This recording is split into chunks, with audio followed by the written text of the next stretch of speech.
A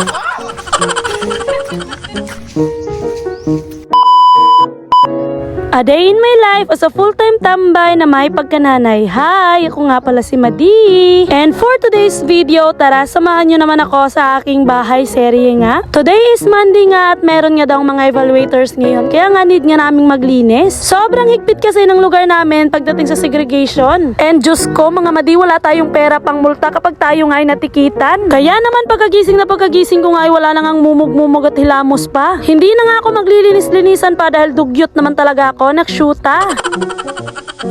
Inutusan ko nga si Liana na umutang nga ng 2 itlog, mantika at saka naman pampalasa. Oo, mga Madi, literal na utang talaga yan dahil wala talaga kaming pera. Tapos na ngang magsaing dyan si Liana, kaya naman nga ito na ngang itlog na lang yung aming priprituhin para makapagumagahan na nga kami. Grabe, sobrang ganda nga ng sikat ng araw. Sobrang init talaga siguro neto, panigurado mamaya. At dahil nga nagfi-feeling maganda yung Madi nyo ay ayan, may pa-aura-aura pang nalalaman. At dahil mainit na nga yung mantika sa kawali, agad ko na nga prinito itong itlog. Mabilis nga lang itong lutuin at less hassle pa. Pagkatapos ko nga maluto yung itlog, ay agad ko nga ginising si Madam Ara. Diyos ko, ang aga nitong natulog kagabi pero ang tagal-tagal kong gumising. Kahit binuhat ko na nga siya at kinulit-kulit ko na dyan na gumising na ayaw talaga, kaya naman hinayaan na lang namin. Nakita ko na naman nga itong manok ni Mama ng sarap itinola. Ilang sandali pa nga lang ay ayan, umiyak nga siya, kaya naman kinuha ni Liana. Rin mo nga dito sa may lamesa at papakainin ko. Ay Diyos ko, akala ko naman talaga ay magigising na dahil umiyak siya pero natulog ulit, mga Madi. Hay nako anak ko, talagang manang-mana ka nga sa akin pagdating nga sa tulugan. Bahala nga hindi na nga makakain basta matulog na lang. Diyos ko, ninayaan ko na nga lang siya diyang matulog at kumain na nga ako. Pero dahil nahihirapan nga akong kumain kapag karga-karga ko siya kasi medyo bumibigat na rin talaga siya, ay binalik ko na nga ulit sa kama. At ayun nga, tulog na tulog pa rin, nakshuta. Pagkatapos ko nga siyang mailagay sa kama ay kumain na nga ako ulit. Sabi ko nga kay Liana, itirhan na lang namin siya ng itlog dahil favorite niya nga itong ulam. Madalas nga ay pinapapak lang ni Ara yung itlog, ewan ko ba. At pagkatapos nga namin kumain ay ayan, simula na nga ng linisan. Si Mama nga dyan ay nagtatabas na nga ng damo. Habang ako naman ayan dito nga at namumulot nga ng kung anik-anik nga sa paligid. Pumasok nga ako sandali sa bahay at ayun, sabay labas naman ng mga manok. Natatakot yatang hulihin ko at itinola.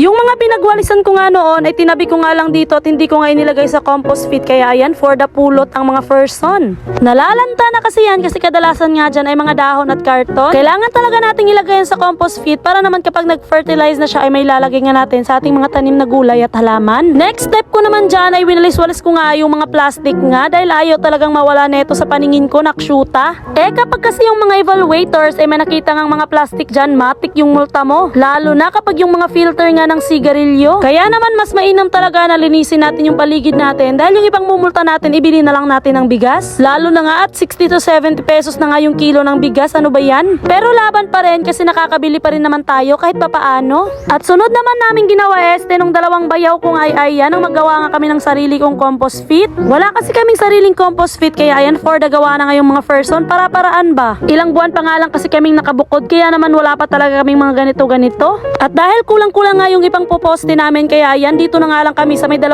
puno nga, naglagay nga ng compost pit. Para naman 2 poste na nga lang yung kailangan. Buti na nga lang at ang tatalino nga netong mga bayaw ko. Baka naman kayo na rin yung gumawa ng CR namin. Habang sila nga yung nagpapanday dyan, eto nga ako at naghahanap-hanap ng mga kahoy na pwede nga nilang ilagay. Sobrang matik nga itong paggawa nga nila ng compost pit ko. Dahil ilang minuto nga lang at tapos na. At ayan pa nga, nadulas pa nga yung madinyo. Buti na nga lang at walang mga pako. Grabe talaga yung mga Pilipino, nadulas ka na nga, tinawanan ka pa, nakshuta. At dahil sa pagkadulas ko nga yun ay ayan, nag-iingat na nga ako at panay hawak ko na nga dito sa puno. Baka kasi masundan pa at baka hindi lang yun yung abutin ko. Sobrang putik pa naman dahil kakakanal nga lang ito ni Mama. Kapag kayo nga ay bumisita nga dito sa aming lugar ay paniguradong puring-puring nyo talaga ito pagdating sa kalinisan. At saan nga kayo madaan ay wala nga talaga kayong makikitang mga plastic. Kung meron man, mga tao lang yun. At dahil natapos na nga yung compost pit ay ayan, for the uwi na nga yung mga person. Aba, parang ako lang yata yung kailangang maghugas dito ng paa. Paano ba naman kasi, mga Madi, tingnan nyo naman ang lilinis ng paa nila. Ako lang kasi yung nadulas kaya naputikan. Thank you nga pala sa 2 masisipag kong ang bayaw. Thank you na lang muna yung pambayad ko. Wala pa kasi akong pera. At ayan, ako na nga ay nagpunta dito sa may bumbahan para nga maglinis nga ng aking mapuputik na paa. Tinatanong-tanong ko pa nga dyan si Mama kung okay ba. Hindi pa nga siya nakikinig dahil lang dami niya pang dada pero talagang kinulit-kulit ko kung okay ba, kaya ang sabi niya ay okay na okay daw. Natapos na nga lang kami sa paggawa nga ng compost pit at nakapaglinis na nga, pero eto nga ang aking madam ay hindi pa rin gising. Pero humiga na nga lang ako at pagkahiga ko nga ay ayan, gumalaw-galaw nga siya. Aba, kaya siguro matagal kang gumising, ayaw mo lang mautusan.